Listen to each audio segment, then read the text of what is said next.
Pythagoras, who lived from 570 to 495 BCE, also had philosophical ideas that may seem strange.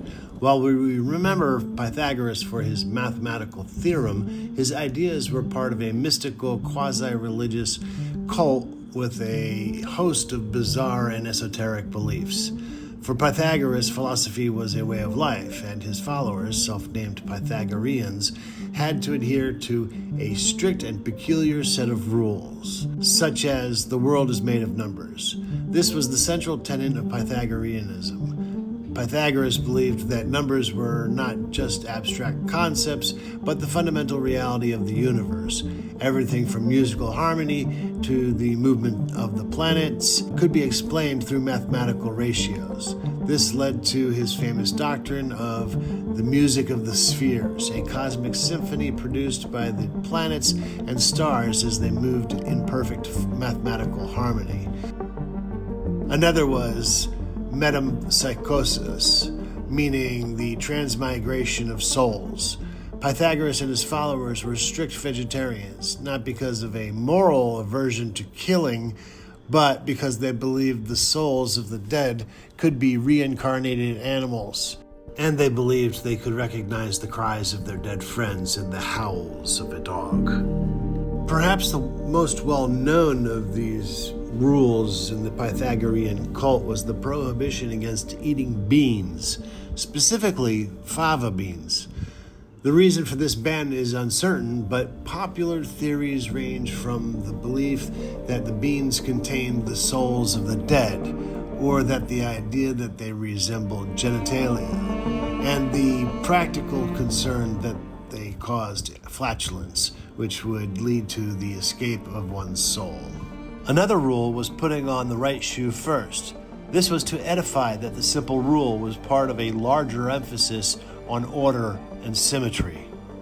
The Pythagorean cult had a host of other strange rules, like never stirring a fire with an iron, never leaving a trace in the ashes. The use of iron in this context was likely forbidden due to its association with war and destruction.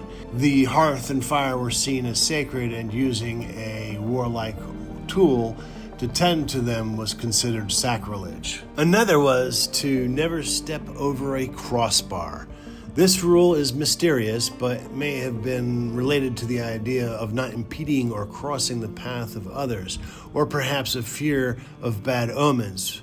This reminds me of when I was a child and all the other children I knew had a rule about stepping on a crack on the sidewalk for fear it would break your mama's back. They also practiced sexual abstinence. Sexual relations were discouraged, but if they had to occur, it was only to be during the winter, never the summer. This was believed to be for the sake of spiritual purity and to avoid dissipation of energy. More severely, new initiates known as acousmatikoi had to observe a strict vow of silence for 5 years.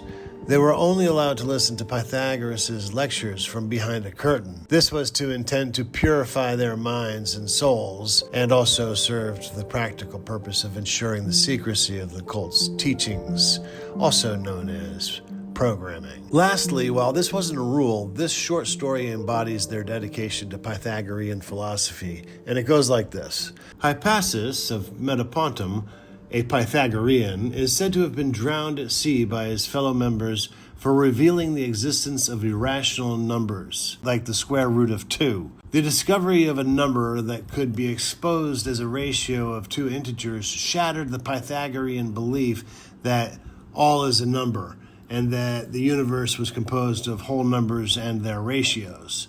So the existence of such a number was considered blasphemy, and that had to be suppressed. And that concludes our episode on Strange Philosophers' Theories with Pythagoras. We also have a video uploaded with the theories and philosophies of Diogenes, which you can see in the content section of our channel. And if you like it or any of our videos, please give it a like and subscribe. It really helps. Thanks a lot, and stay blessed.